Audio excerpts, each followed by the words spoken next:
मुझे कहा गया कि भाई आप हिंदी में बोलिएगा, इंग्लिश में भी नहीं, गुजराती में भी नहीं, हिंदी में बोलिएगा। तो मैंने सोचा बहुत अच्छी बात है, चलिए मातृभाषा में तो बहुत बोल लिया, विश्व भाषा में बाहर जाके बोलते हैं, तो राष्ट्रभाषा में बोलने का कुछ मौका मिलेगा आज। तो सब्जेक्ट ही इतना ब्यूटीफुल है, तो मैंने सोचा कि जिंदगी में खड़े होकर तो जी नहीं सकता, चलते फिरते जिंदगी जीनी चाहिए। तो इसलिए मैंने कॉर्डलेस माइक ले लिया पहले हाथ में कि भाई आप मुझे एक माइक दे दीजिए। दूसरा सवाल ये पूछा कि मेरे पास कितना वक्त है, तो मुझे बताया गया कि अनलिमिटेड है।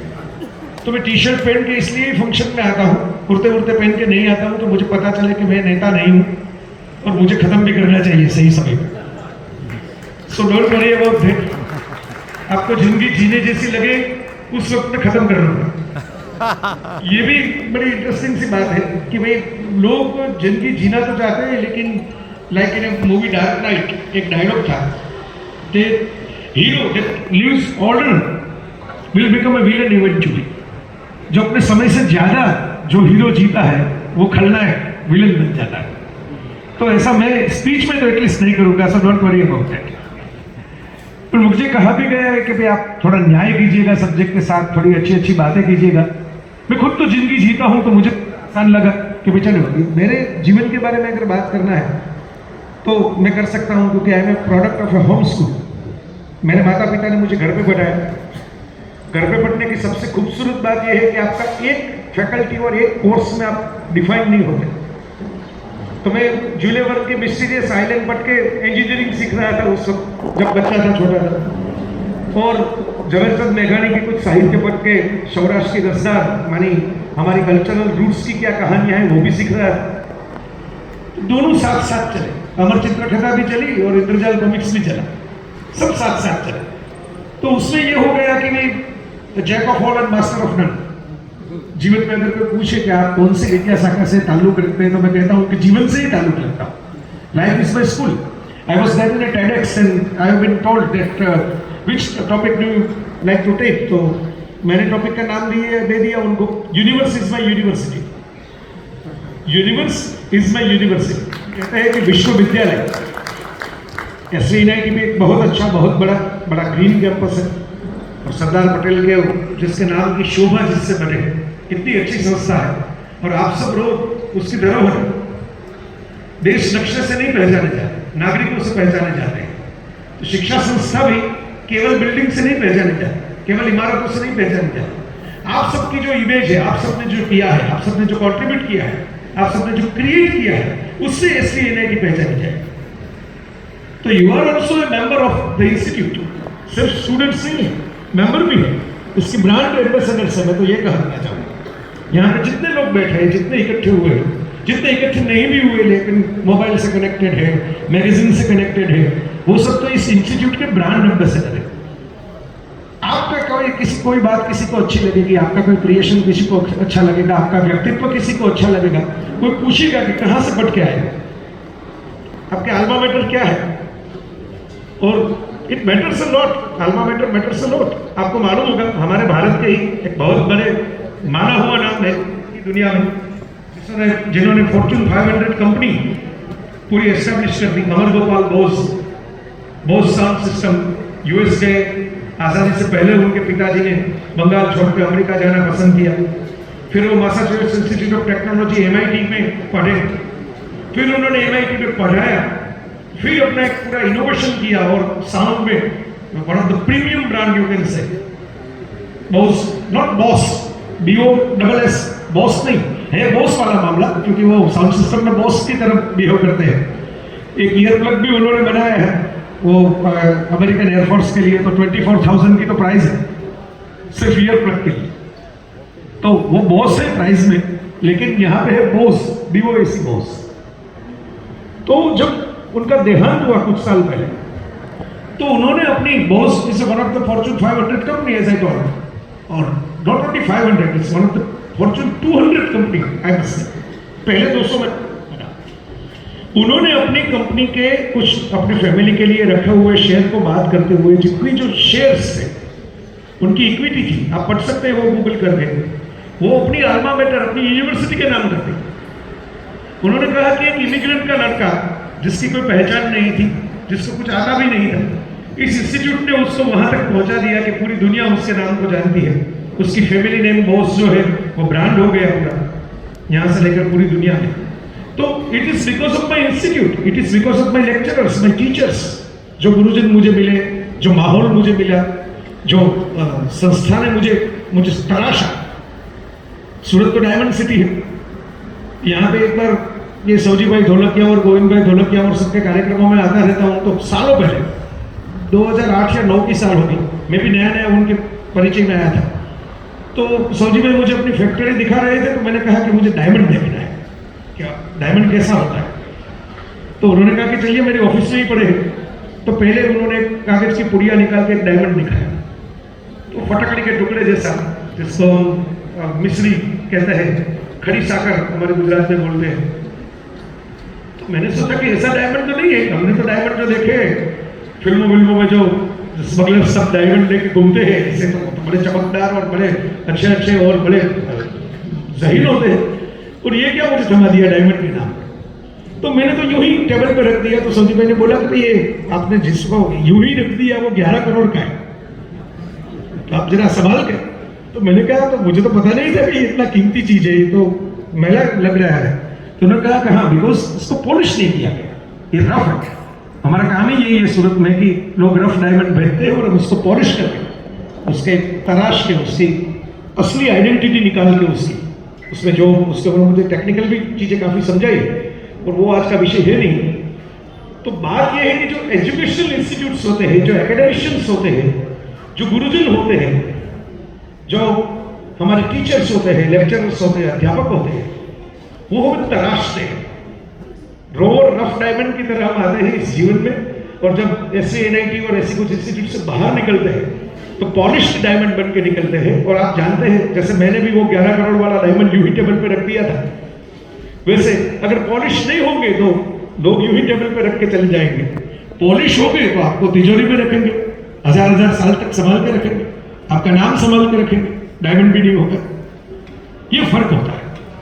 और आप सबने तो ये अचीव किया है। ये यंग स्टूडेंट्स को मैं अगर कहूं तो ठीक है, आप सब तो वहां पे पहुंच गए हैं जहां पे अपनी अपनी मंजिल है। तो मैं अब क्या कहूंगा, जिंदगी जीने के लिए यहाँ पे काफी सारे ऐसे लोग मुझे दिखाई दे रहे हैं कि जो मुझे कह सकते हैं कि नहीं चलो मैं आपको सिखाता हूँ जिंदगी जीना क्या होता है। आपसे ज्यादा दिवालियां हमने देखी, ज्यादा पटाखे हमने फोड़े, हम बताएंगे आपको जिंदगी क्या होती है। Problem with the life is you can not figure out the life at all. ये साउथ अमेरिकन जो आइलैंड्स है, वहां पे इनका, एज़टेक, माया, ये सब कल्चर्स है। तो अभी मैं वहां पे घूम रहा था इसी साल, तो मुझे पता चला कि वहां पे एक कहावत है पुरानी, साउथ अमेरिकन देशों में, Mexico, Peru, Chile, Ecuador, Colombia, उस इलाके में, if you want to make God laugh, अगर आपको ईश्वर को हंसते हुए देखना है, टेल हिम योर प्लान्स। आप अपने प्लान बताइए कि मैं कल ये करूंगा, परसों ये करूंगा, 10 साल के बाद ये करूंगा, और खबर नहीं है पल की और बात कर रहे थे कल की करके ईश्वर मुस्कुराए। ये 2020 में काफी सारे लोगों ने काफी सारे प्लान बना के रखे थे, और आपको पता है एक कोविड आ गया, पूरी दुनिया के प्लान धरे रह गए। 2020 से पहले मैं खुद बोलने के लिए जाता था, मैंने स्कूलों में बोर्ड देखे हुए हैं कि मोबाइल आर नॉट अलाउड। कुछ संस्थाएं तो ऐसी थी कि स्टाफ रूम में भी फाइन करती थी अगर कोई मोबाइल में भी घूमता दिखाई दे, लेक्चरर का।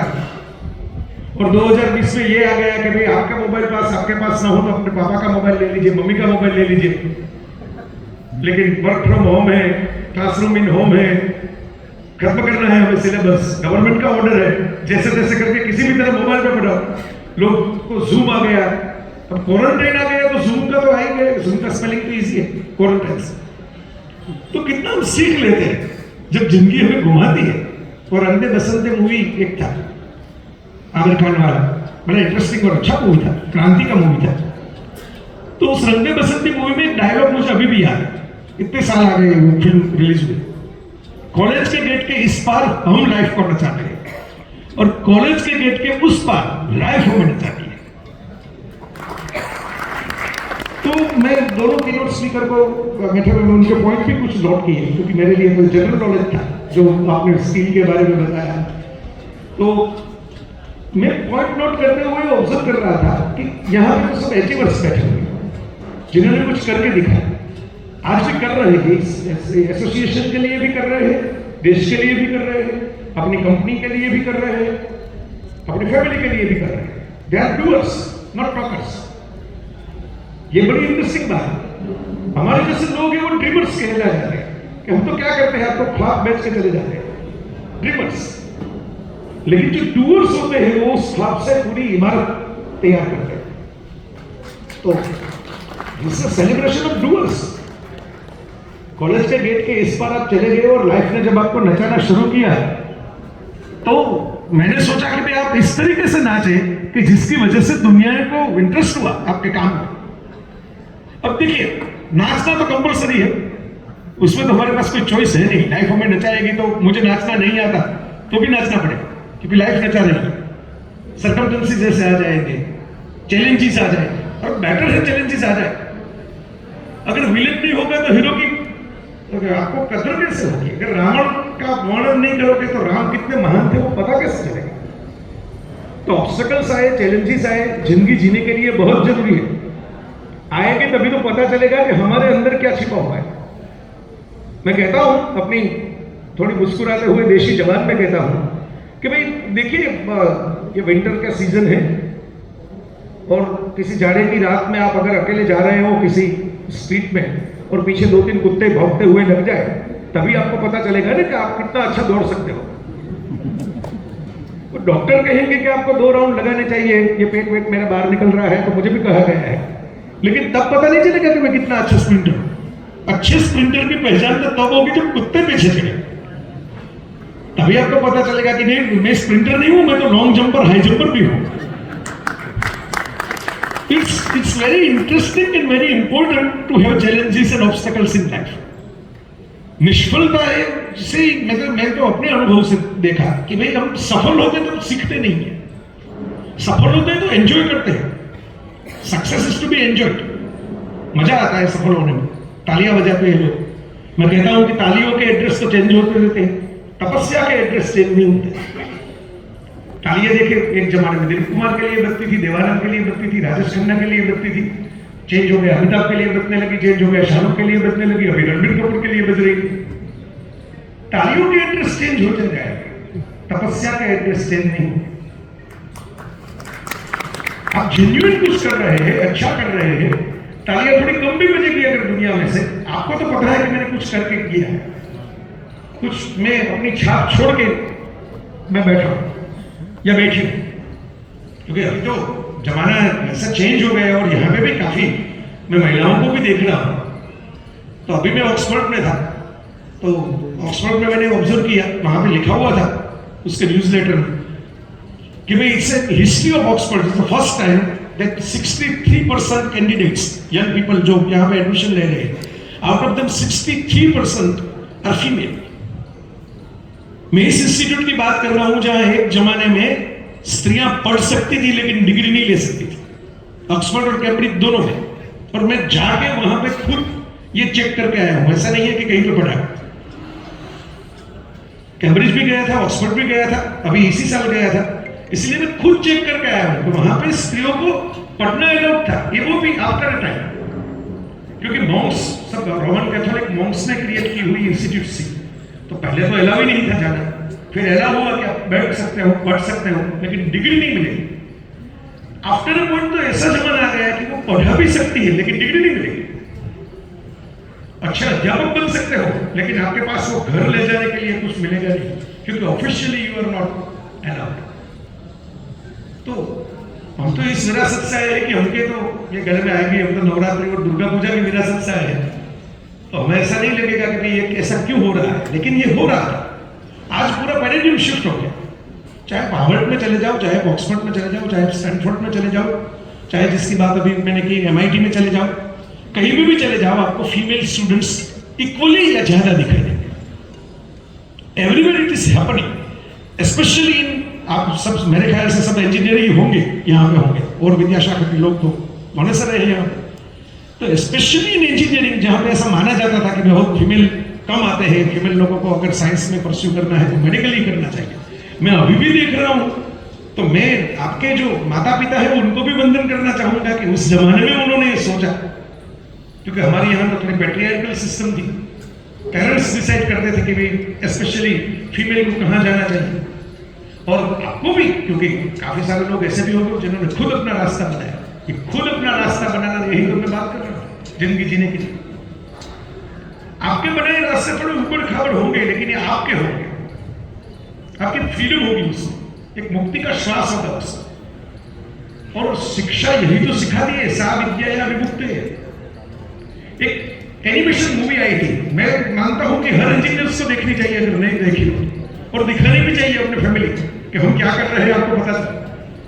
उस एनिमेशन मूवी तो बच्चों के लिए बनाई हुई थी, लेकिन डेफिनेटली किसी इंजीनियर ने स्क्रिप्ट लिखी होगी, I am sure about it. The Croods, film का नाम था CROODS, द क्रूड्स, और वो प्राग ऐतिहासिक काल की फिल्म थी। मुझे पता नहीं यहाँ पे कितने लोग, क्योंकि बच्चों की एनिमेशन थी तो नेचुरली सब लोगों ने तो नहीं देखी वो। मैंने तो थिएटर में जाके देखी, उसका ट्रेलर मुझे बड़ा इंटरेस्टिंग लगा, तो मैंने कहा ये तो थिएटर में देखूंगा। तो उसमें पूरा वो आदि मानव का, गुफा मानव का काल दिखाया गया है। अभी होमोसेपियंस क्रिएट नहीं हुआ था, बीच वाला मामला था। निएंडरथाल वाला से शुरू होकर होमो इरेक्टस से होमोसेपियंस बनने की प्रोसेस चल रही थी, उस जमाना दिखाया गया। और उसमें एक लड़का दिखाया गया है जो इंजीनियरिंग की ट्रिक्स इस्तेमाल करता है सब जंगल में। तो वो थोड़ा फनी तौर पे दिखाया गया है, इसमें आप क्वेश्चन नहीं कर पाओगे कि भाई ऐसा क्यों दिखाया, ये उस जमाने में इंजीनियरिंग कहां से आ गया। तो ये है कि जैसे ये हुआ अभी, आप देख सकते हो कि पवन का झोंका आया और पूरा जो खड़ा हुआ जो ये था गिर गया। मैंने तो कहा कि if you want to make God laugh, tell him your plans. यही तो जिंदगी जीने के लिए चाहिए। झोंके, पवन के झोंके तो कहीं से भी आ सकते हैं, आपको उड़ा भी ले जा सकते हैं और आपको ऊपर भी उठा सकते हैं। Point is that you have to be prepared for anything. तो उसमें जो बच्ची है, उसमें एक लड़की का किरदार है, और लड़की के अपने पिताजी जो है वो उसको बड़े कंट्रोल फ्रीक है, और रादर बड़े डरपोक किस्म के इंसान है, क्योंकि outside is dark and dark is dangerous, ये उनका मंत्र है फैमिली को सेफ रखने का। Outside is dark and dark is dangerous. जो डार्क है वहां पे तो पांव इसलिए नहीं रखना चाहिए बिकॉज इज अननोन, और अननोन का तो हमें डर लगता है, चाहे वो डेथ हो, चाहे वो किसी ऐसी जगह पे जहां पे बिना हो, सुनसान हो, तो लोग रात को नहीं जाते, क्योंकि रात को अंधेरा होता है, दिन में चले जाते हैं, दिन को उजाला होता है। तो बच्ची उसके पिताजी को कहती है, वो जिंदगी जीने का फंडा है कि if I have to live all my todays same as yesterdays, then there will be no tomorrow in my life. अगर मुझे पिछले बीते हुए कल की कॉपी करने से ही आज जीना है, कि ये पहले हुआ था यही कॉपी करो, कंट्रोल सी कंट्रोल बी। एक जमाने में होमवर्क के लिए बड़ा इंटरेस्टिंग था, फिर तो हर जगह पे नई नई चीज आ गई, चैट जीपीटी भी आ गया, जेमिनी अभी तो लॉन्च हो गया गूगल का। तो चीजें तो बदल रही है, आप सब तो टेक्नोक्रेट, सब आपको तो मालूम होना चाहिए। अभी कोविड के बाद ही नेदरलैंड्स में एक साहब का देहांत हो गया, वो कुछ 94 साल थे, अच्छा जी। उन्हीं ने, यही इंसान ने सबसे पहले फिलिप्स कंपनी के लिए ऑडियो कैसेट का आविष्कार किया था। ओटो, उनका पूरा नाम तो थोड़ा नेदरलैंड का डच है प्रोनाउंसिएशन में, लेकिन ये शॉर्ट नेम उनका है ओटो। तो उन्होंने ऑडियो कैसेट का आविष्कार किया, और उन्हीं ने वही फिलिप्स कंपनी के लिए कॉम्पैक्ट डिस्क सीडी का पैटेंट लिया था। अब देखिए, वो तब तक जिए, तब तक उनके दो आविष्कार मत खत्म हो गए उनके जीवन काल में। उन्होंने खुद अपने बनाए हुए ऑडियो कैसेट का डेथ भी देखा, और खुद अपने बनाए हुए कॉम्पैक्ट डिस्क सीडी का डेथ भी देखा, उनके बाद उनका डेथ। सोच लीजिए जमाना, जिंदगी कितनी फास्ट भाग रही है हमारे बीच। हम ये मानते हैं कि भाई हमने कुछ लाइफ चेंजिंग कर दिया, audio cassette was a life changing invention, compact disc was a life changing invention, लेकिन वो 20 साल तक टिक नहीं पाया, चेंज हो गया। आपने तो सबने देखा ही होगा, फ्लॉपी ड्राइव में एक फोटोग्राफ लेके जाते थे और थोड़ा हिल जाए तो फोटो भी हिल जाता था, उससे बाहर नहीं निकलता था। आज पूरा क्लाउड आ गया हमारे यहाँ, मैं तो मुस्कुराते हुए मजाक में कहता हूँ, सीरियसली नहीं कहता हूँ, साइंस वाले लोगों को अच्छा नहीं लगेगा, मजाक में मुस्कुराते हुए कहता हूँ कि भाई सबसे पहले तो कालिदास ने सोचा होगा कि मैसेज तो क्लाउड में भेजना चाहिए, तो उन्होंने मेघदूत लिख दिया कि मैसेज कहां पे भेजो, तो क्लाउड को बुलाओ और क्लाउड में मैसेज दे दो तो वो डिलीवर हो जाएगा अलग से। तो बाद में हम तो यही करते हैं, आज हमारे सबको मैसेज तो क्लाउड में ही जाते हैं। कहने का मतलब यह है कि जीवन बहुत तेजी से भागता है और सफलता से हम सीख नहीं पाएंगे। जब निष्फल होंगे, विफल होंगे, तभी हमको लगेगा कि कुछ नया सीखना चाहिए। जेके रोलिंग जिन्होंने हैरी पॉटर लिखा, उन्होंने बड़ा अच्छा फ्रिंज बेनिफिट्स ऑफ फेल्योर करके पूरा लेक्चर दिया है यूनिवर्सिटी में, ऐसे कन्वेंशन में, फ्रिंज बेनिफिट्स ऑफ फेल्योर। और उन्होंने उसमें दो बातें इतनी इंटरेस्टिंग की कि which failure you can learn two thing about life. One, your own capacity to bounce back. विफल होगे तभी पता चलेगा कि बाउंस बैक करने के लिए हमारे अंदर क्या पड़ा हुआ है, क्या बचा हुआ है। ये first thing. And second, your real relations. जब तक आप सफल हो, जब तक आगे बढ़ रहे हो, जब तक कमा रहे हो, जब तक समाज में प्रतिष्ठा है, हर कोई आपका दोस्त ही लगेगा। Everyone wants to join the party. जैसे ही आप थोड़े विफल हो जाओगे, निष्फल हो जाओगे, तभी आपको पता चलेगा कि ये तो, मैं गुजराती में कहता हूं, थाले मित्र है, ताले मित्र है, दिवाली मित्र है, बहुत कम है जो माली मित्र है। थाली के लिए तो सब मित्र हो जाते हैं, ताली के लिए भी मित्र हो जाते हैं। माली बनने का काम डिफिकल्ट है। बंजर जमीन है, आपको उसमें काम करना पड़ेगा, बगीचा मेंटेन करना पड़ेगा। सिर्फ फूल खिलाने से काम नहीं चलेगा, मेंटेन भी करना पड़ेगा उसको। और माली को दोनों चीज करनी पड़ेगी, धूप भी चाहिए, छांव भी चाहिए। अब देखिए, दोनों का मेंटेनेंस करना पड़ेगा। जिंदगी जीने के लिए ये चीज बहुत जरूरी है। एक बहुत अच्छा किताब भी उसकी आ गई और उसका लेक्चर भी बड़ा वायरल हो गया यूट्यूब में। और अब तो जमाना ही ऐसा है, मैं कॉलेज के बच्चों के साथ जब बात करता हूं और पूछता हूं कि आपको क्या करना है, क्या बनना है, क्या होना है, पहले भी मेरे से संवाद में करता था। पहले नाम आते थे, सबसे शुरू जब किया मैंने 20 साल 25 साल पहले, तब लोग कहते थे स्वामी विवेकानंद और महात्मा गांधी, और अच्छे लोगों को अच्छे लगे सुनने में, ऐसे नाम देते थे। फिर थोड़ी जनरेशन चेंज हो गई, तो फिर वो दूसरों को अच्छा दिखाने के नाम देने बंद कर दिए उन्होंने, और धीरूभाई अंबानी बनना है और ऐसे कुछ अपने जो लोकल वाले आइकॉन है सामने दिखाई दे रहे कि इनको पैसे मिले, इनको पद मिला, इनको प्रतिष्ठा मिली, नरेंद्र मोदी जी है, ऐसे ऐसे नाम देने शुरू कर दिए।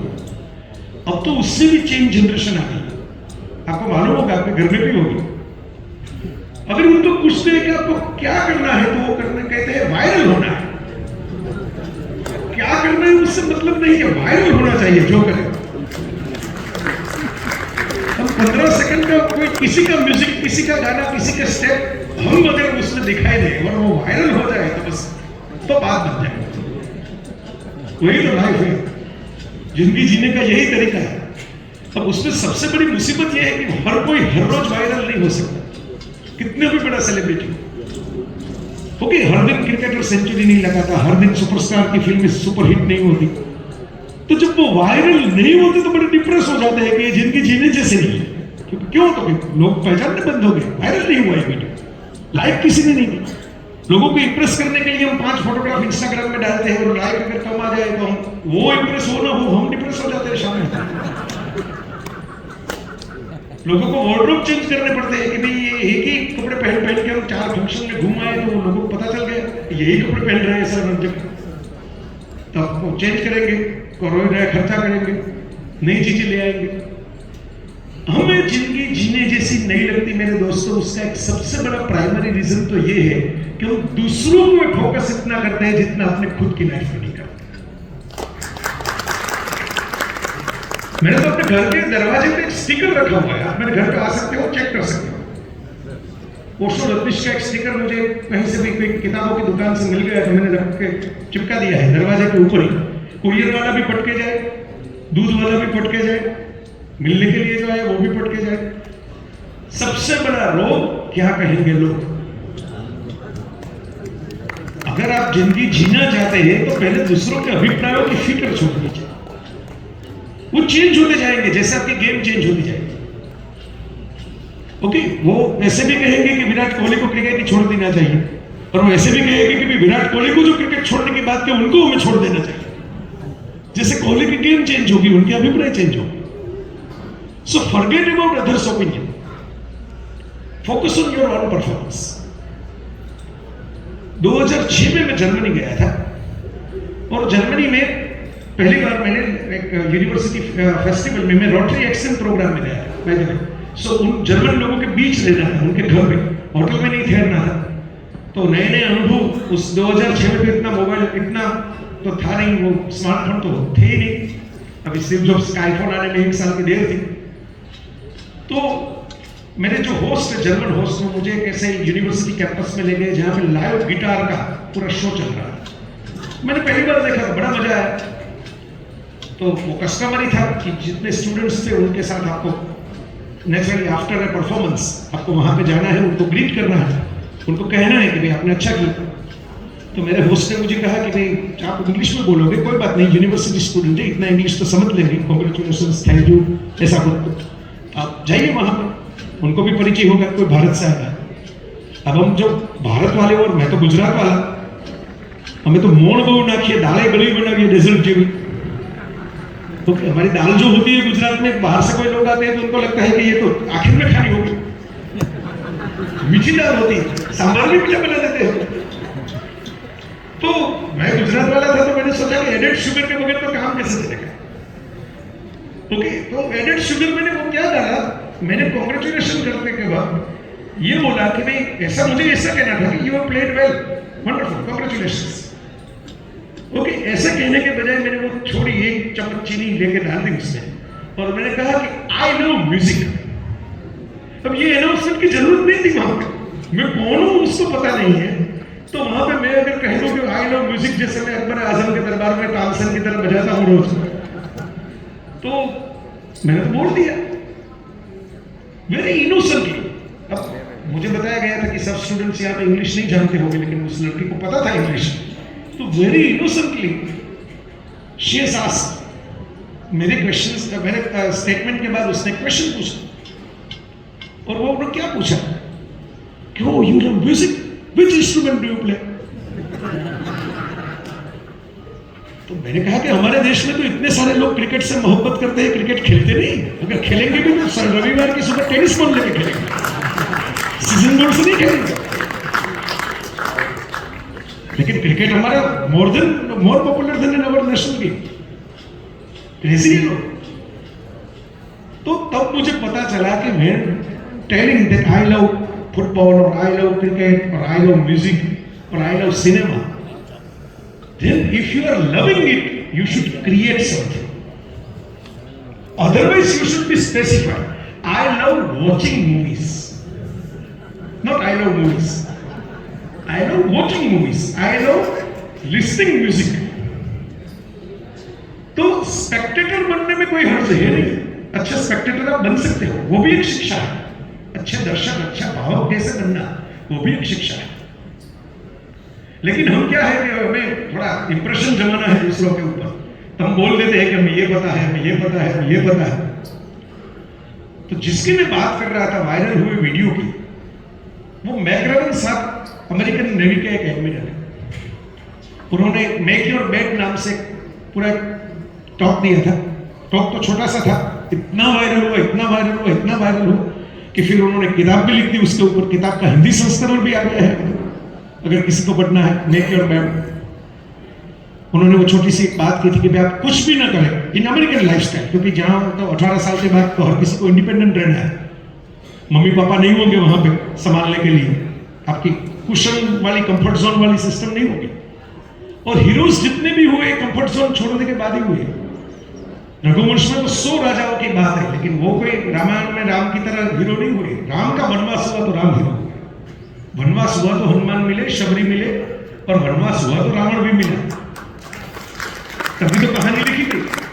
कृष्ण तो जन्म से ही, वो थोड़ा अपग्रेडेड जनरेशन के थे, तो उन्होंने जन्म से ही माँ बाप का गोद छोड़ के यात्रा शुरू कर दी और फिर अपनी खुद की द्वारिका बना ली। उनको पता था कि अगर वडिलोपार्जित मथुरा में रहेंगे तो ये लोग सब हमें कंट्रोल करेंगे, रिमोट कंट्रोल, और मैं कंट्रोल होने वाला हूं नहीं। तो अनप्रेडिक्टेबल इंसान थे, तो उन्होंने कहा कि मैं अपनी द्वारका बनाता हूं, आपको ठहरना है तो यहाँ पे आके ठहर, लेकिन यहाँ पे मैं कहूँगा वो आपको ये कहने के लिए अपनी द्वारिका बनानी पड़ेगी। जैसा फर्स्ट कंडीशन, आपको लव लेटर तो रुक्मणी लिखेंगे अगर ज्यादा छूट जाएगी तो, लेकिन द्वारिका होगी तो उसको लेके आएंगे ना, वहां लेके कहाँ आएंगे? मुझे ऐसे लोग मिलते हैं कि जिनको हनीमून स्विट्जरलैंड में जाके करता है, लेकिन वीजा कैसे मिलता है पता नहीं, यूरो का एक्सचेंज रेट क्या होता है पता नहीं, पढ़े लिखे इंसान, ग्रेजुएट होने वाला इंसान को पता नहीं। मैं कहता हूं कि भाई वहां पे यूरो भी नहीं चलता, CHF चाहिए, स्विस फ्रैंक, पता ही नहीं। स्विट्जरलैंड जाना है, घूमना है, क्या करेंसी चल रही है वहां पे उसका नॉलेज नहीं है। तो मेरे दोस्तों, मैक्रेवन साहब ने अपने किस्सा सुनाया। ये जो बड़े नेवी के एडमिरल, यूएस में navy is primary thing, navy सिर्फ से कमांडो ही उनके ज्यादातर ऑपरेशंस करते हैं। तो उन्होंने किससे ये सुनाया कि जब मैं कैडेट था, ट्रेनिंग में था, तो वंडरफुल कैडेट था, कोई गलती ही नहीं निकल सकता था। मैं फिजिकल फिटनेस 100 आउट ऑफ 100, मैं खुद अपनी काम कर लेता था अपने हिसाब से, तो कोई मुझे ये भी नहीं कह सकता था कि इसको फोल्ड करना कैसे है, चदर बदर वो नहीं आता, कपड़े भी सही तरीके से पहनता था, शेविंग भी सही तरीके से करता था, बाल भी सही तरीके से कटवाता था, कोई मेरी फॉल्ट ही नहीं थी जब मैं पढ़ता था। When I was a student, I was a flawless student, और सब में ग्रेड मिलते थे, तो हीरो हो गया था मैं अपनी टीम में कि भाई ये बंदा तो आगे ही निकलने वाला है, और eventually he become admiral of the navy, ये तो निकल जाने वाला है, ये तो पहुंच जाने वाला है। तो उन्होंने कहा कि हमारे जो ट्रेनर थे, हमारे कोच, बड़े सीनियर आदमी थे, मोकी मार्टिन उनका नाम था। तो एक दिन मोकी मार्टिन ने सुबह मैं तो क्लियर ही कर रहा था, सब एक्सरसाइज सब अच्छा चल रहा था, मुझे बोला कि कहा कि भाई तुम्हें शुगर कुकी बनना है, और उन्होंने कहा कि भाई नेवी के जमाने में हम शुगर कुकी मानी आपको समंदर के खारे पानी में पहले डुबकी लगानी है, और गोताखोरी करने के बाद बाहर आके वो जो रेत होती है किनारे, उसमें आपको ऐसे रोल आउट होना है। तो पूरी रेत आपके, एक तो खारा पानी है आपके शरीर के ऊपर, उसमें रेत चिपक जाएगी, और इसी तरीके से आपको फिर दौड़ना है दूर, ये शुगर कुकी। तो वो तो पनिशमेंट ऐसे आदमियों को दी जाती थी जो एक्सरसाइज सही तरीके से न करे, जो इनडिसिप्लिन करे, जिसके थियरी और प्रैक्टिकल से मार्क्स सही तरीके से ना हो। मैंने सोचा कि गलती कहां पे होगी, अब ये तो आर्मी वाला मामला है, फर्स्ट फॉलो द ऑर्डर्स, बात ही नहीं कर सकते, बात करोगे तो और पनिशमेंट मिलेगी। उन्होंने कहा कि मैं तो डरते हुए रोते हुए मैंने पनिशमेंट पूरी की कि भाई इतने अच्छे स्टूडेंट को ये पनिशमेंट दे दी है, तो कैसा इंसान, कैसा नालायक सर मिला है। रात को मैं अपने सर के पास गया, पनिशमेंट खत्म कर, नॉक किया और कहा कि भाई सर एक बात करनी है। तो मोकी मार्टिन साहब ने कहा कि हाँ बोलो। Sir what was the mistake, मुझे गलती क्या हुई, व्हाट वाज माय फॉल्ट, मेरा फॉल्ट तो बताइए, पनिशमेंट तो खत्म कर दो। मार्टिन साहब ने कहा कि मेरे इतने लंबे करियर में तुम्हारे जैसा तेजस्वी स्टूडेंट मैंने पहली बार देखा कि जो कहीं पे गलती ही नहीं कर रहा, सब जगह पे मार्क निकाल के आता है, सब जगह पे ग्रेड निकाल के आता है। तो मैंने सोचा कि अगर तुम्हें एक बार पनिशमेंट यूं ही दे दूं तो तुम्हें लाइफ क्या है वो पता चल जाएगा। तो बैकग्राउंड साहब ने कहा कि भाई ये कैसे पता चलेगा, ये पनिशमेंट से पता कैसे चलेगा। तो मार्टिन साहब ने कहा कि देखो अभी तो तुम्हें ऐसा लग रहा है कि मैं सही करूंगा तो लाइफ मेरे साथ सही करेगी, मैं अच्छा परफॉर्म करूंगा मुझे ग्रेड मिलेंगे, मैं अच्छी एक्सरसाइज करूंगा मुझे नंबर्स मिलेंगे, मुझे शाबाशी मिलेगी। लेकिन बरखुदार जीवन ऐसे नहीं चलता, तुम सही भी कर रहे हो और जिंदगी तुम्हारे साथ गलत करेगी। तुम रोड पे सही जा रहे हो, पूरे बेल्ट पहना हुआ है, गाड़ी के सही मेंटेनेंस किया हुआ है, स्पीड कंट्रोल में है, यातायात के पूरे नियमों का पालन किया हुआ है, और डिवाइडर काट के कोई चल आएगा तुम्हारे ऊपर फ्रॉम द रॉन्ग साइड और एक्सीडेंट हो जाएगा। तो मुझे तुम्हें ये पाठ हाथ सिखाने का जरूरी लगा as a coach, as a trainer, as a mentor, कि तुम सही जा रहे हो उसका मतलब ये नहीं कि लाइफ भी सही जाएगी तुम्हारे साथ। किसी भी वक्त किसी भी कोने से लाइफ स्ट्राइक करेगी तुम्हारे ऊपर, and you have to get prepared for that कि भाई मैं अच्छा हूं लेकिन मेरे साथ अच्छा नहीं होने वाला है। ये जिंदगी जीने का तरीका है। तो अमिताभ बच्चन साहब ने अपने वो भी जिंदगी जीना सिखाते ही है, अपने बर्ताव से, बर्तन उसका जो रहता है बिहेवियर वहीं से सिखाते हैं। क्योंकि अब देखिए वो फिल्मों वाले रोल तो उनके पुराने हो गए, लेकिन वो जीवन का रोल जो प्ले कर रहे हैं अभी, कितनी मेडिकल कंडीशन से फिर भी वो फिट होके आ जाते हैं केबीसी में। सीखना बंद तो जितना बंद। प्रकाश मेहरा और मनमोहन देसाई चले गए तो उन्होंने सुजीत सरकार के साथ काम करना शुरू कर दिया कि हमें रुकना नहीं है, we will find some new directors, new writers, new role. दाढ़ी वाली बना के लुक चेंज कर दिया 20 साल पहले कि भाई ये लुक पुराना लग रहा है लोगों को कि ये पहला वाला अमिताभ नहीं है, तो नया वाला अमिताभ उनको दे देते। तो उनके ड्राइंग रूम में एक पोस्टर पड़ा हुआ और उसमें अपने पिताश्री हरिवंश बच्चन के अक्षरों में उन्होंने लिखा है, अपनी उनकी एक मॉरिशस की फोटो है और उसमें बच्चन साहब ने लिख दिया है, अपने मन का हो तो अच्छा, लेकिन अपने मन का न हो तो ज्यादा अच्छा, क्योंकि तब ईश्वर के मन का होता है। हम तो यही चाहेंगे कि अपने मन का हो, लेकिन कभी कभार न भी हो, wait for some beautiful turn around. हम ये मानते हैं कि ये प्रॉब्लम है, जीवन ने हमारे साथ सही नहीं किया। मे भी थोड़ा ज्यादा हम जी पाएंगे, देख पाएंगे तो पता चलेगा कि जीवन ने एक नया मोड़ दे दिया। आप पॉलिटिक्स को उठा के देख लीजिए, आप बिजनेस को उठा के देख लीजिए, आप आर्ट को उठा के देख लीजिए, आप स्पोर्ट्स को उठा के देख लीजिए। काफी सारे लोगों के साथ कुछ गलत हुआ और उस गलत होने की वजह से उन्होंने कितना ग्रांड कमबैक किया कि भाई वो सुरमा बन गए, मेमोरेबल बन गए। This is the key. जिंदगी जीने के लिए जो थोड़ी बहुत कीज मैंने आपको बता दी इतनी यात्रा में, अब तो 70% खत्म हो गया, 30% ही बाकी है जो मुझे कहना है उससे। ये भी मैं आपको बता दूं ना, आपको पता चले कि ये एकता कपूर की सीरियल नहीं है, ये खत्म भी हो सकती है, क्योंकि उस सीरियल में तो काम करने वाले इंसान भाग जाते हैं कि भाई 400 एपिसोड काम किया, अब ये नहीं होगा, अब हम साइकोलॉजिकल ब्रेक हो गए, नर्वस ब्रेकडाउन हो जाएगा, अब ये रोल किसी और को कर दो, मुझे मार दो, मैंने सीरियल में मार दो। तो जिंदगी जीने के लिए एक चीज तो ये है कि prepare for the worst and hope for the best. एक चीज तो ये है कि आप स्पेक्टेटर मत बनो, प्लेयर बनो। मैं थोड़ा रिवीजन करवा देता हूं जो बोला उससे। एक चीज तो ये है कि आप फेलियर को, ऑब्स्टेकल को वेलकम करो। There is no such thing is defeat. Habit of defeat is a bad thing. अगर आपको आदत हो जाए कि मैं तो लूजर हूं, लूज करता रहूंगा और लूज करने में तो अब ठीक है, मैं विक्टिम कार्ड प्ले करूंगा कि मैं लूजर हूं, मैं लूजर हूं, मैं लूजर हूं, that's a wrong thing. Habit of defeat is a wrong thing. Defeat जैसी कोई चीज नहीं है, इसलिए मैं इसलिए कह रहा हूं कि मेरा खुद का बनाया हुआ एक छोटा सा सूत्र है कि जिंदगी में हार जैसी, पराजय जैसी कोई चीज है ही नहीं। या तो जीत है या तो सीख है। आप कुछ सीख सकते हो या तो जीत सकते हो। जब जीतोगे नहीं तब भी सीखते तो रहोगे, अगर आप ऑब्जर्व करते रहोगे, सीखते रहोगे। स्पोर्ट्स में तो यही होता है।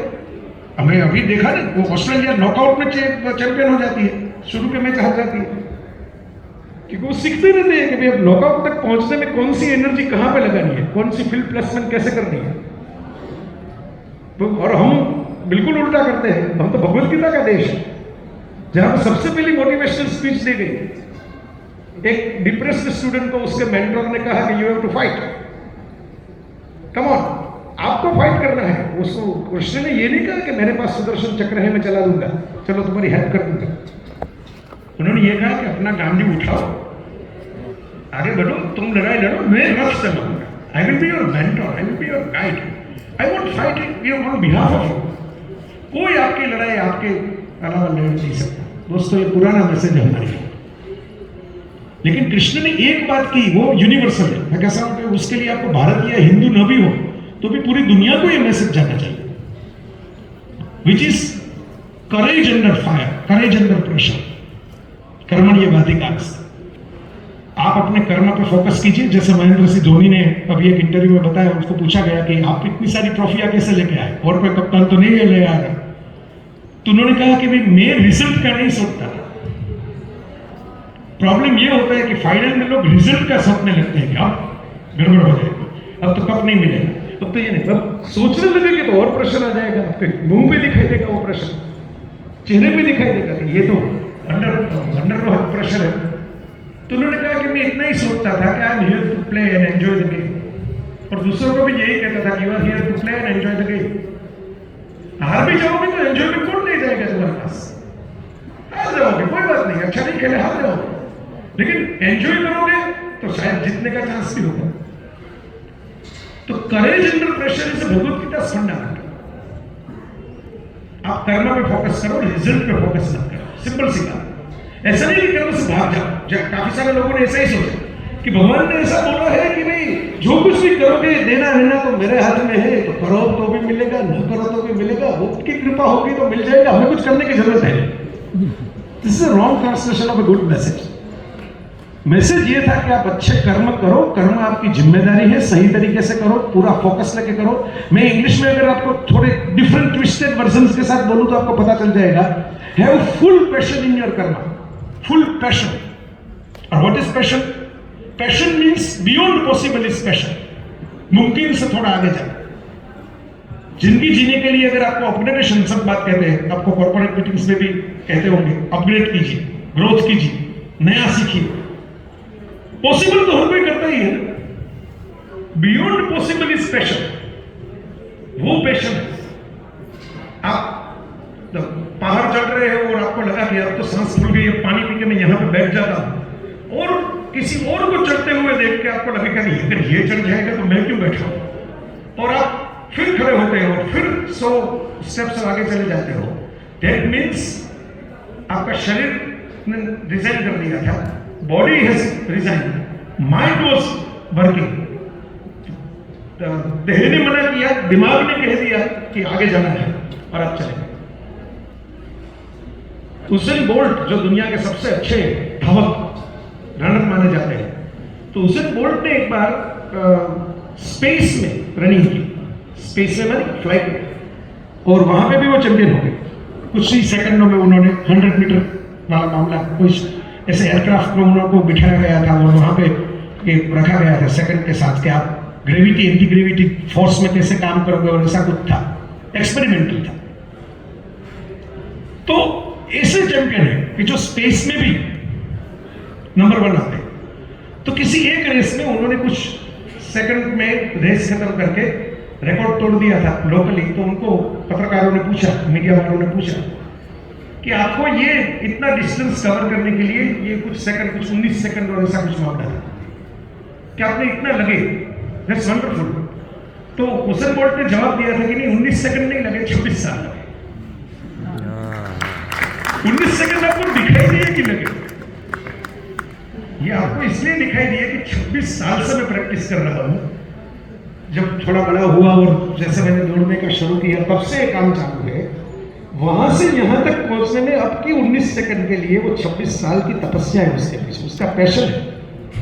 ये मुझे अच्छा लगता है इसलिए कर रहा हूं, वरना कौन करेगा? So my friends, have full passion in your Karma, but have zero tension for the result. Then and then you won't be depressed. This is, you can say, the modern day interpretation of Gita's law.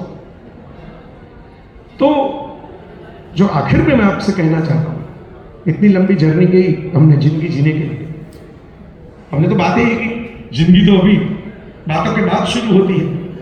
जब तक बातें करते रहते हैं तो जिंदगी के बारे में जानते नहीं, अनुभव से जाने जाते हैं जिंदगी क्या है। तो जीवन में जैसे मैंने बताया, एक उतार चढ़ाव का मामला रहता है।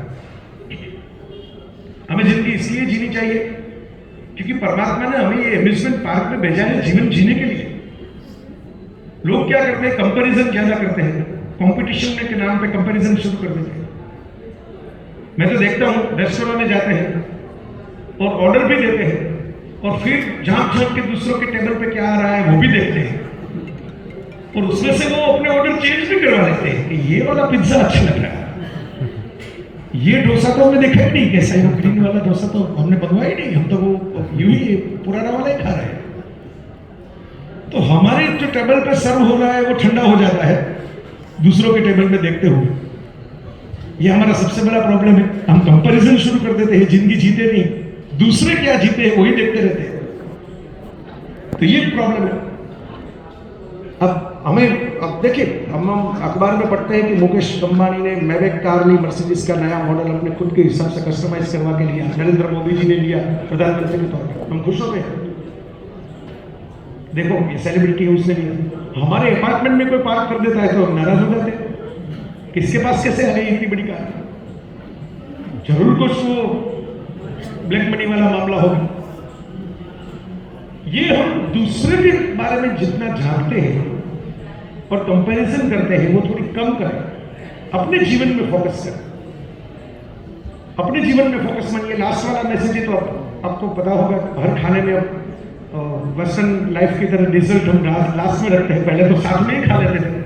हिंदुस्तान में तो ये था कि भाई मीठा मीठा सब कुछ, सब स्वाद एक साथ मिला के खा लो। लेकिन अब ऐसा हो गया कि मीठा वाला काउंटर डिफरेंट हो गया, लास्ट में आ जाता है, तो मीठा मुझे लास्ट में रखना चाहिए।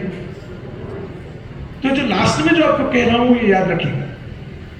जीवन जीने में अभी तक मैंने बात की वो सक्सेस वाली की, फाइटिंग आउट, इमेज, पॉपुलैरिटी, ये सब बातें। ये सब लेने में अगर रिश्ते चले जाएंगे तो क्या होगा, ये भी सोचने जैसी बात। क्योंकि जीवन का सुख जो मिलता है वो सक्सेस बांटने से मिलता है। सक्सेस एंजॉय तभी आप कर पाओगे जब सक्सेस का शेयरिंग होगा। अब देखिए, आपको अवार्ड मिला सपोज, अब अवार्ड मिला, ये तो एक फोन आया, फोन में कितनी देर लगती है आपको अवार्ड मिले, आपको नोबेल प्राइज मिल गया, आपको ऑस्कर अवार्ड मिल गया, व्हाटएवर, सबसे बड़ा नोबेल प्राइज की बात करते हैं, इट्स हाईएस्ट कंसिडरेशन। फोन आया आपको, वेरीफाइड फोन आया, क्योंकि प्रैंक कॉल्स भी होते हैं, तो वेरीफाइड फोन आया, कॉल आया, आपको बताया गया कि भाई आपको नोबेल प्राइज मिला है। मामला कितना हुआ, 10 सेकंड में खत्म हो गया। इतना बोलने में मुझे कितना वक्त लगा, 10 सेकंड। और ज्यादातर ये कमेटी वाले कोई लंबी लंबी बातें तो करेंगे नहीं कि आपको कैसा लग रहा है, वो सब पूछेंगे नहीं। ओके, इन्फॉर्म कर दिया, बात करो। अब आप देखिए, अब बैठ गए फोन रख के हाथ में, कहो मुझे तो इतना बड़ा सम्मान मिला, फिर क्या करेंगे? यस, फैमिली मेंबर्स को बताएंगे कि भाई ये मुझे ये मिला है, ऐसा कॉल आया, ये होने वाला है। दोस्तों को बताएंगे। अब तो सोशल नेटवर्क इसीलिए आ गया कि जो आप घर पे नहीं बता पाओगे वो भी बता दो वहां पे। काफी सारे मैं स्टेटस देखता हूं तो पता चल जाता है कि ये घर पे नहीं बोला जाता, इसलिए यहां पे बोल लेते हैं ये सब ना करके, कविताओं के माध्यम से, जोक के माध्यम से। एक चुटकुला, अभी एक मोरारी बापू जी की कथा में मैं प्रवचन के लिए गया था, वहां पर सुनाया था, बापू भी बड़े प्रसन्न हुए कि ये बड़ी अच्छी बात है, बड़ी इंटरेस्टिंग बात है। तो मैंने कहा कि भाई चुटकुला है, रियलिटी तो नहीं है, लेकिन किसी के साथ रियलिटी हो भी सकती है। कि हस्बैंड एंड वाइफ मॉल में गए शॉपिंग के लिए, और शॉपिंग में दोनों बाहर शॉपिंग करके आ रहे थे। हस्बैंड के हाथ में 2 बड़ी बड़ी थैलियां थी शॉपिंग की हुई चीजों की, पार्किंग में जाना था। तो कोई और मोहतरमा दिखाई दी वहां पे, और उन्होंने हाय के हस्बैंड के साथ बात शुरू कर दी। हस्बैंड ने भी बड़े प्यार से उनके साथ सलीके से बात शुरू कर दी। तो वाइफ थोड़े आगे चल रही थी, तो वो दूर टकटकी लगा के देखने लगी दोनों। 5-10 मिनट के बाद हाय हेलो बाय बाय खत्म होने के बाद हस्बैंड जब वापस आए तो कहा कौन थी वो? तो हस्बैंड ने बताया कि कॉलेज में मेरे साथ पढ़ती थी। तो कि इतनी लंबी क्या मीठी मीठी बात कर रही थी, अभी कॉलेज में मेरे साथ पढ़ती थी। तो हस्बैंड ने कहा कि मैं बात ये कर रही थी कि भाई मैंने जब आपके साथ पहले बार जो खत लिखा था उसका उस वक्त जवाब अगर सही में दे दिया होगा तो ऐसे थैले उठा के यहाँ पे मॉल पे चलना नहीं पड़ता। तो वाइफ ने तुरंत दोनों बैग अपने हाथ में ले ली कि तुम्हें कौन कहता है ये, तुम उठा लेते हो हर बार साथ में आके, तुम्हारा काम क्रेडिट कार्ड पे स्वाइप करना है, थैला उठाने का मैंने बोला ही नहीं था, मैं तो जिम में जाती हूँ, मैं उठा सकती हूँ कार। तो मैंने ये चुटकुला सुनाने के बाद ये कहा कि भाई हमारा प्रॉब्लम ये होता है कि कोई तीसरा जब आए तब पहले की वैल्यू होती, ये हम हर बार करते हैं। ये तो चुटकुला मैंने सुना है और उसमें हस्बैंड और वाइफ वाला मामला नहीं, हम लाइफ में भी यही करते हैं। ऐसे ही चले जाते हैं, कोई तीसरे कंपैरिजन वाला मामला आता है तो हम अलर्ट हो जाते हैं कि अब तो ये करना पड़ेगा, अब तो वो करना पड़ेगा, इसलिए हम जिंदगी जी नहीं पाते। इसलिए मैंने जो लास्ट में रखा था वो रिश्तों वाला मामला रखा, अच्छे संबंध, अच्छी मुस्कुराहट। हाँ, और कुछ दे न सको दुनिया को, कुछ बात नहीं, मुस्कुराते रहिए, मुस्कान तो दीजिए, वो तो फ्री है। और ज्यादातर आपको वापस भी मिलेगी, ये मेरी गारंटी है। कभी कभार ब्याज के साथ मिलेगी। आप मुस्कुराते रहोगे तो सामने वाला भी मुस्कुराएगा। आप किसी को साहब करके बात करोगे, मैं तो काफी बार ये करता हूँ, प्रैक्टिकली करता हूँ। अब देखिए अभी भी नरेंद्र मोदी जी कोई आने वाले हैं, तो मैं सूरत में एंटर हुआ तो सब पुलिस वाले हर जगह कोने पे। तो ज्यादातर लोग तो यही कहते हैं कि भाई ऐसा रास्ता निकालो जहां पे पुलिस सब दिखाए। मेरा अनुभव ये है कि आपको पुलिस वालों से ही पूछना चाहिए। रादर देन आप अगर रॉन्ग साइड से आ रहे हो, आपको पता चल गया कि कुछ गलत मामला हो गया या टर्न अराउंड नहीं है, आप यहाँ पे घुस गए, रादर देन फ्रस्ट्रेट होने के बजाय आप शालीनता से कार से नीचे उतरकर पुलिस वाले जो कोई खड़ा है उसको बोलो कि सर ये मैं यहां जाना चाहता हूं लेकिन पता नहीं चला मैं कैसे यहां पे पहुंच गया, आप यहां से बाहर कैसे निकल सकते हैं। सर के आदर के साथ, रिस्पेक्ट के साथ बात करोगे, वो कभी नहीं कहेगा कि ये फाइन लगेगा। वो यही कहेगा कि नहीं ऐसे कीजिए, आप वहां पे घुमा लीजिए, मैं आपको ये स्टॉप करवाता हूं ट्रैफिक, यहां से चल लीजिए। क्योंकि आपने सम्मान के साथ उससे बात की, वो आपका अपमान कर ही नहीं सकता। सिंपल सी लॉजिक है, ये ह्यूमन लॉजिक है। जिंदगी जीने के लिए दूसरों के साथ अपने स्माइल, अपनी हैप्पीनेस, अपनी खुशियां, अपना सम्मान, रिस्पेक्ट शेयर किया करो तो दूसरे आपके साथ शेयर करेंगे। इतनी सिंपल सी फॉर्मूला है, कोई बड़ी रॉकेट साइंस है नहीं इसमें। न्यूटन का नियम लागू पड़ता है, आघात और प्रत्याघात। तो योग आप कह सकते हो कि साइंस है, लेकिन बड़ा सिंपल सा है। तो आप अगर जिंदगी जीना चाहते हो, आप तो इस जनरेशन में से काफी सारे लोग बैठे हुए हैं यहाँ पे कि जिन्होंने वो लेमन स्पून वाली दौड़ की होगी, शायद नींबू चमचानी दौड़ गुजराती में कह रहे हैं। ओके, अब चम्मच रखो मुंह में, उसके ऊपर एक नींबू रख दो और नींबू रख के आपको दौड़ना है। अब पहले पहुंच जाओगे ये इंपॉर्टेंट नहीं है, नींबू गिरना नहीं चाहिए, बस चम्मच से। काफी सारे लोग पहले पहुंच जाते हैं लेकिन विनर नहीं डिक्लेयर होते क्योंकि वो नींबू बीच में गिर गया होता है। तो मैं तो इतना ही कहना चाहता हूं आपको कि जो नींबू होता है ना छोटा सा, वो आपके दोस्त है, आपके रिश्ते हैं, आपका फैमिली है, आपके आसपास का सराउंडिंग, साथ काम करने वाले लोग हैं, सबॉर्डिनेट से, कुलीग से, वो आप विनर हो जाओगे, पहले पहुंच जाओगे। लेकिन अगर नींबू बीच में रास्ते में गिर गए ना तो चैंपियन नहीं बन पाओगे।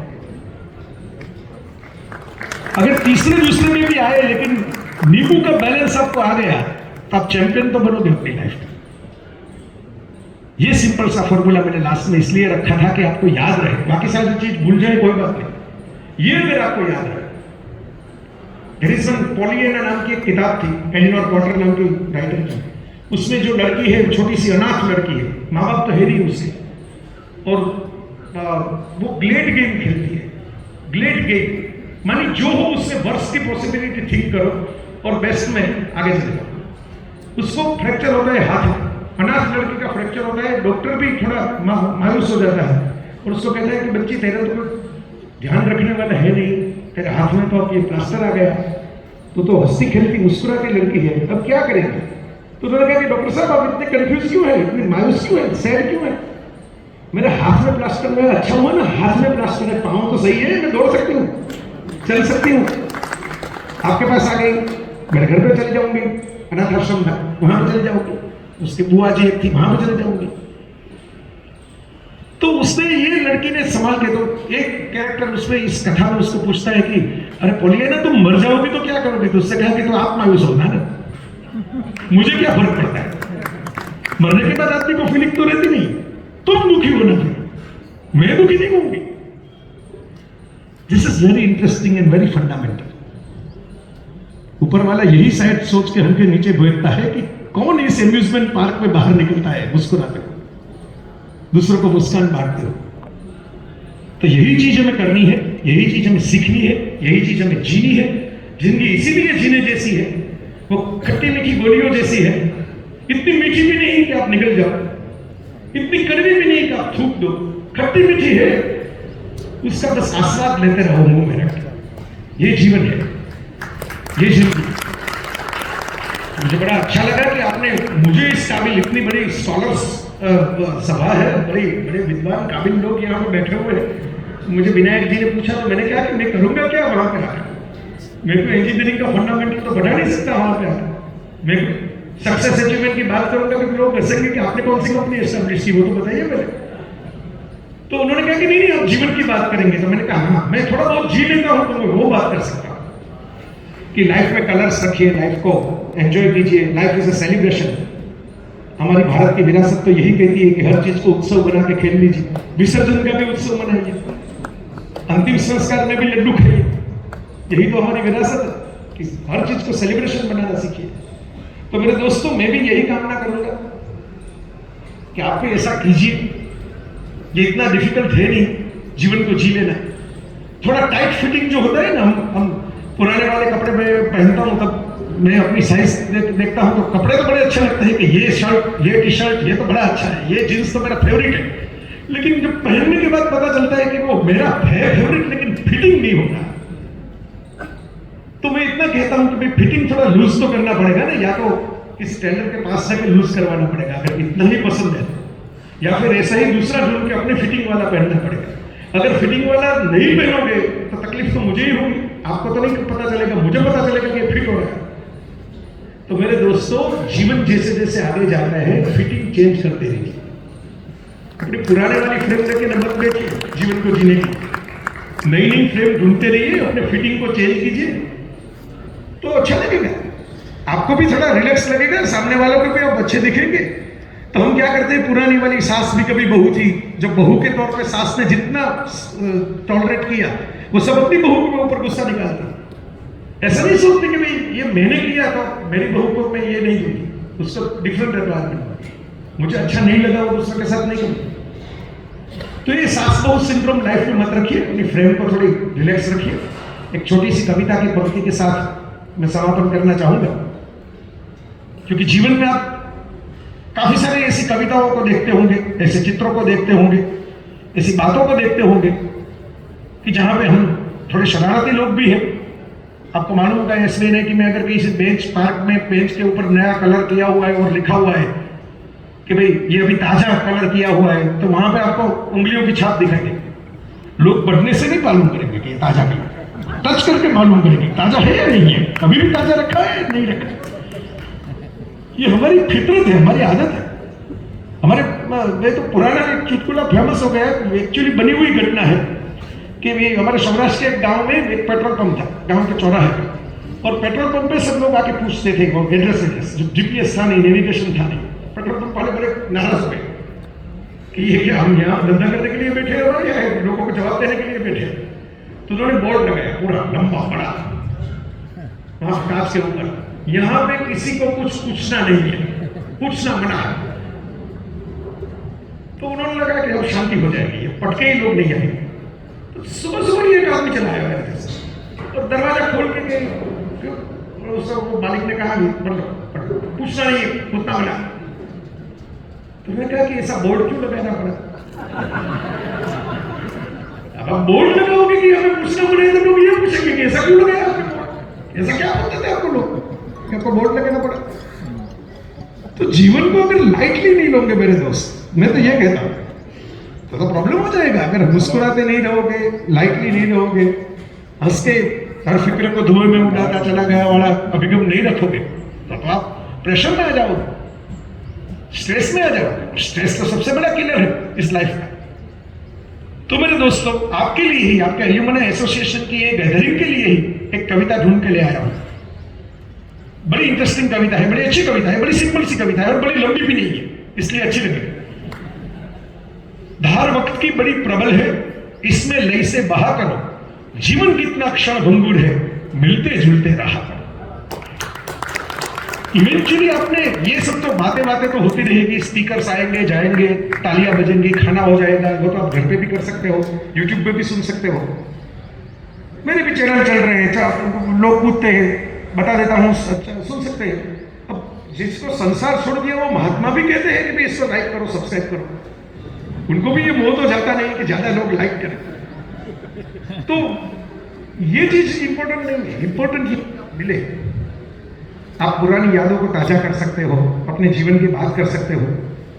कृष्ण को जो मौका नहीं मिला रीयूनियन का, गोकुल वृंदावन वापस जाके वो आपको मिल रहा है। बड़ी इंटरेस्टिंग बात होनी चाहिए कि आपको मिल रहा है। तो इसलिए ये कविता कहती है, यादों की भरपूर पोटली क्षण भर में न बिखर जाए, दोस्तों की अनकही कहानी तुम भी थोड़ी कहा करो, मिलते जुलते रहा। हंसते चेहरों के पीछे भी दर्द भरा हो सकता है। इंसान जरूरत से ज्यादा मुस्कुराए तो आपको समझ लेना चाहिए कि वो अपने आप को कंसोलेट कर रहा है। तो हंसते चेहरों के पीछे भी दर्द भरा हो सकता है, यही सोच मन में रख के हाथ दोस्त का गहा करो। कभी जबान काम नहीं करेगी, कुछ सिचुएशन ऐसे होंगे, सिर्फ आपको कहना चाहिए क्या है, अब रोना है तो रोना है, साथ में रोएंगे। तुम हॉस्पिटल में होंगे तो मैं कोई तुम्हारा दर्द तो खत्म नहीं कर सकता, लेकिन मैं वहां पे सोने के लिए आ जाऊंगा बिछाना रख के कि चलो तुम्हें दर्द होगा तो मैं भी तुम्हारा दर्द बांट लूंगा उसके साथ। सबके अपने अपने दुख है, अपनी अपनी पीड़ा है, यारों के संग थोड़े से दुख मिलजुल करके सहा करो। दुख खत्म नहीं होगा, लेकिन मिलजुल करके आप उसको आसान बना सकते हो, खत्म तो नहीं कर सकते। किसका साथ कहां तक होगा कौन भला कह सकता है। मैं जब आया यहां पे तो पहला काम हमने 2 मिनट का मौन रखा, रिस्पेक्ट किया जो लोग हमारा साथ छोड़ के चले गए उनके लिए। अब मेरे लिए तो नाम होंगे, आपके लिए तो नाम नहीं होंगे, पूरा व्यक्तित्व होगा, पूरी याददाश्त की पोटली गठरी खुल जाएगी उसमें कि ये था वो था, ये किया वो किया। किसका साथ कहां तक होगा कौन भला कह सकता है। मिलने के कुछ नए बनाना बहाने, रास्ते बुनते रहा, बहाने ढूंढो यार मिलने के लिए। पता नहीं चलेगा कि कौन सा कॉल आखिरी होगा, कौन सा जो मुलाकात है वो आखिरी होगी। तो बहाने ढूंढो, आपको लगे कि भाई लाइफ में लास्ट डे है तो मैं किसको बुलाऊंगा, तो सोच लो ना कि आज ही लास्ट डे है, उसको बुला लो ना फोन करके, मिल लो ना एक बार। मिलने जुलने से कुछ यादें फिर ताजा हो सकती है, इसलिए यारों नाहक भी मिलते जुलते रहा। ये तो एसोसिएशन का मीटिंग गैदरिंग है, डेट फिक्स है तो आप मिले, नाहक भी मिलते रहो, यूं ही मिलते रहो, कोई नहीं है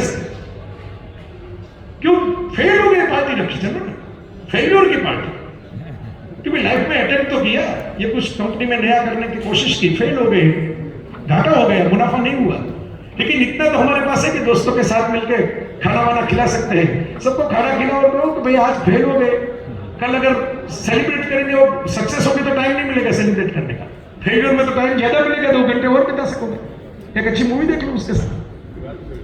तो मेरे दोस्तों, मेरे फंडा है कुछ जीवन जीने के लिए।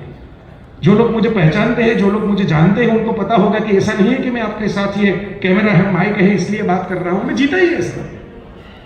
लेक्चर खत्म करके किसी पीवीआर में चला जाता हूं मूवी देखने के लिए, कि जहां पे मैं जय वसावड़ा नहीं हूं जो स्टेज के ऊपर था, अंधेरे में एक सीट पर बैठा हुआ स्पेक्टेटर सिर्फ हूं, तो वहां पर अनवाइंड करने का मुझे भी मौका मिल जाता है अपनी लाइफ में, कि सब कुछ बोझ अपने सर पे रख के क्यों स्ट्रेस ले, कहां पे कुछ ऑर्डिनरी लाइफ पे जी सकते हो, कुछ क्यूरियोसिटी के साथ भी, चाइल्ड लाइक वंडर के साथ भी कहां पे चला जाता हूं। तो ये रखोगे, चाइल्ड लाइक वंडर रखोगे तो एज यहां पे लिखेगी, यहां पे नहीं लिखेगी, इतना मैं कह सकता हूं। कल ही मोरारी बापू के साथ में था, तो बापू के साथ तो संवाद होते रहते थे। एक बार बापू ने बताया था, मैंने कहा 78 के आप हुए, आपको लगता नहीं कि अब तो बहुत हो गया, कितनी नाम दिखाएगी, कितने प्रवास किया, और ज्यादा करते हैं। मोदी साहब 73 के हुए, काफी सारे लोग इंतजार करते हैं कि वो थोड़े सिक लीव पे चले जाए, जाते ही एक ही दिन लीव ही नहीं लेते कहीं पे से। अमिताभ बच्चन जैसे मैंने कहा 81 के हो गए, डॉक्टर काफी सारे ऐसे थे कि डॉक्टर चल बसे। अमिताभ तो है, वो कुली के वक्त जो डॉक्टर थे वो तो जिंदा नहीं हो गए, लेकिन अमिताभ जिंदा। तो इन सब लोगों से जो सीखा वही सीखा है दोस्तों, कि जीवन में आप जितनी तकलीफें परेशानियां अंदर डाल दो, अपने अंदर डाल दो, और जितने आनंद हो बाहर रखो, इतना सीरियसली मत लो लाइफ को। सबको एक न एक दिन चले ही जाना है, सबको एक न एक दिन पस्ती हो जाना है, तो मस्ती तो रखो थोड़ी, पस्ती होने से पहले। तो बस मैं इतना ही कह के चला, आपसे विदा लूंगा कि आप मिट्टी का तन तो रखिए, लेकिन जैसे हरिवंश साई बच्चन जी ने कहा, मस्ती का मन भी रखिए, उसके साथ क्यूरियोसिटी रखिए, वंडर रखिए। मुरारी बापू ने यही जवाब मुझे दिया था कि देखिए, शरीर जो है उसकी ऊर्जा का कम होती है, उम्र के तकादा है, उम्र के साथ, समय के साथ शरीर की ऊर्जा कम होती है, लेकिन मन का उत्साह कम नहीं होता, इसलिए मैं आगे आगे आगे आगे चला जा रहा हूं। शरीर की ऊर्जा के साथ अगर जो ऊर्जा यहां पे कम हुई, वो यहां से अगर थोड़े ज्यादा उत्साह दिखा दोगे तो बैलेंस हो जाएगा। Thank you my friends, thank you.